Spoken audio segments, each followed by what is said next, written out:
안녕하세요. 최정원의 대출학교 최정원입니다. 오늘 요 얘기해 보려고 싶어요. PI 투자 또는 PI 대출 이 부분에 대해서 얘기를 좀 드려보고 싶고요. 내용은 그런 겁니다. 에쿼티라고 불리는 자기 자본 있잖아요.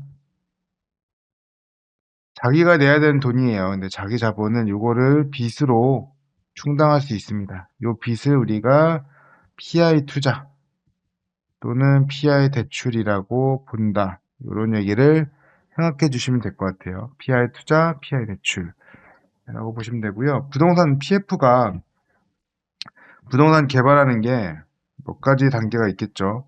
개발의 단계를 보면 처음에는 토지를 계약할 거예요. 토지를 계약하는 단계. 두 번째는 토지를 잔금을 치르는 단계. 세 번째는 인허가를 받고 네 번째는 토목공사를 하겠죠. 토목공사하고 다섯 번째로 건축공사하고 여섯 번째로 매매를 하는 분양을 하는 이런 단계를 할 수 있겠습니다. 또는 인허가를 받은 다음에 3-1로 여기다가 분양을 할 수도 있어요.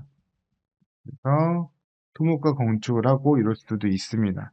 자기 돈으로 지어서 팔면 위에 거, 분양해서 팔면 밑에 거 이렇게 될 텐데 단계마다 돈이 필요하죠.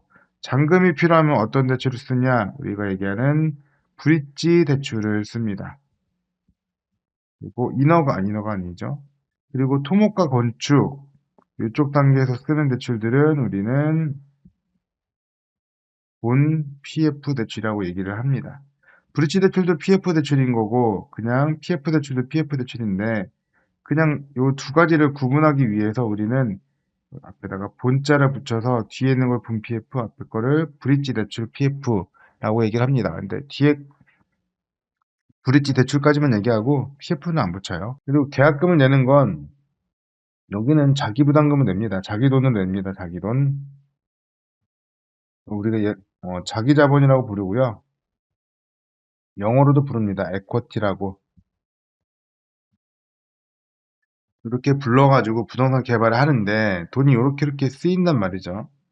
뭐 계약할 때 쓰이고 잔금 치를 때, 토목공사 할 때, 건축할 때 이렇게 쓰이는데 제가 만약 연끌한다고 볼게요. 아파트를 연끌할 겁니다. 아파트 연끌하려면 돈을 어디서 끌어오는 게 좋을까요?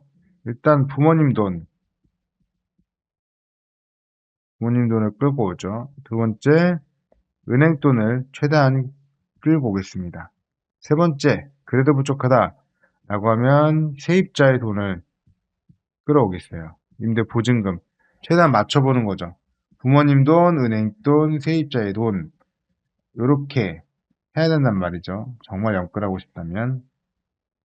여기 부모님 돈이 PI 대출 또는 PI 투자입니다. 원래는 내 돈이 들어왔어야 되는 건데 이것도 남의 돈을 쓰는 거죠. 은행 돈은 PF 대출이라고 보면 좋을 것 같아요. 그 세입자 돈은 요거는 분양받으신 분의 중도금 대출. 중도금을 얘기합니다. 이렇게 보면 진짜 연끌한다고 하면 부모님 돈, 은행 돈, 세입자 돈까지 쓰는데 이거를 그냥 부동산 개발이라고 생각하면 이렇게 볼 수 있단 말이죠. PI 대출, 본 PF, 그리고 중도금 이렇게 해서 요거까지 다 빌린다고 한다고 그러면 연끌되는 거죠, 연끌. 똑같이 부동산 개발해서 연끌하려고 그러면 아예 초창기에 들어가는 돈도 없이 여기도 PI 대출이나 PI 투자를 쓴다고 그러면 굉장히 연끌로 하게 될 겁니다. 그렇게 한번 생각해보고 읽어볼게요. 부동산 PI 투자, PI 대출은 PF보다도 브릿지 대출보다도 앞 단계에 있는 걸 목표로 한다. 부동산 개발 프로젝트 초기 단계부터 투자자로 나서고요. 투자자를 구하기 어려운 신생 시행사들의 프로젝트에 투자를 참여해 사업을 본궤도에 올린다. 단기적으로 보면 스타트업을 보육하는 것과 같은 개념이다. 사업을 지금 처음 하는 단계부터 자금력이 약한 그런 회사를 찾아서 돈을 대준다는 거죠. 더벨 보도에 따르면 부동산 PI 시장은 3천억 규모이지만 구조적으로 시장 확대가 일어나기 어려운 영역인데 이거 누가 빌려주겠습니까? 누가 이런 연끌을 도와주겠습니까? 보셔요. 밑에 보면 PI 내 돈 들어가야 되는 그 계약금들도 PI 대출 받고 은행 돈 받고 세입자 돈까지 이렇게 다 받는, 중도금까지 받는 이런 시장이 가능하겠습니까? 누가 투자를 해요? 이런 위험한 리스크 시장에. 굉장히 위험한 시장이잖아요. 위험한 시장이라서 규모가 커지기가 쉽지 않은데 부동산 금융 밸류체인을 강화하게 되면서 나오는 시너지 효과 등이 있어서 전략적 판단이 가능해진다고 하는데 뭐 사실 뭐 이런 게 있습니까? 내가 PI 투자를 했으니까 그 다음에 브릿지도 내가 해주고 그리고 내가 본 PF까지도 해줄 수 있는 구조를 가져갈 수 있겠다. 내가 PI부터 브릿지, 본 PF까지 모두 다 퐁당퐁당하면서 관리를 하며 개발을 이끌겠다. 이런 얘기를 하는 거죠. 근데 그만큼 리스크는 높아지겠죠. 단기적인 예로 시딩 투자, PI 투자를 진행한 뒤 파트너십을 구축하면서 브릿지나 본 PF까지 이어지게 된다는 것이다. PF 투자 말고는 인적 네트워크에 달려있기도 하다. 통상 증권사 PF에 찾아오는 시행사는 크게 두 부류인데 신생이거나 또는 사업성이 떨어지는 경우가 많다. 신생 아니면 사업성.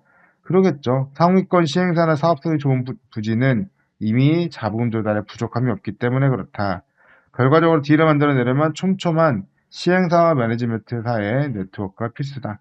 프로젝트 매니지먼트라고 해서 요거는 그 돈이 있다고 뭐 시행사는 토지주를 얘기하는 거고 토지주, 건축주 이런 사람들 얘기하는 거고 이런 데가 항상 경험이 있는 건 아니에요. 그래서 여기는 프로젝트를 관리해 주는 분들, 관리하는 곳, 전문적으로 이걸 관리해 가지고 사업을 시행할 수 있도록 왜냐하면 시행사가 모두 다 그런 경험이 있는 건 아니기 때문에 그런 것만 뭐 도와주는 것들이 있긴 있어요. 네트워크가 필수입니다. 이런 얘기를 하고 있죠. 그래서 이제 제가 PI 대출하고 네이버에 검색했더니 계약금 대출이다. 아까 에쿼티라고 불리는 자기 자본의 자기 자금에 대해서 돈을 빌려주는 거기 때문에 PI 대출, 계약금 대출이라고 하기도 하고 아까 시딩 투자라고 했잖아요. 시딩 투자. 처음에 있는 종잣돈을 돈을 빌려준다고 그래서 뭐 시딩 투자라고 하기도 하고 PIF는 프린시펄 인베스트먼트의 약자로 자기 자본 투자를 얘기합니다. 그래서 처음에 들어가는 에쿼티 이 에쿼티로는 계약금을 내야 되는데 그 계약금을 내는 돈을 빌려준다라고 해서 PI 투자, 계약금을 빌려주는 대출이다. 이런 얘기까지도 하고 있습니다. 어떻게 업무하시는데 좀 도움 되셨을까요? 아니면 또 여러분이 또 부동산 투자 하셨을 때 도움 되셨을까요? 다음번에도 또 도움되는 내용으로 찾아뵙도록 하겠습니다. 최정원의 대출학교 최정원이었습니다. 감사합니다.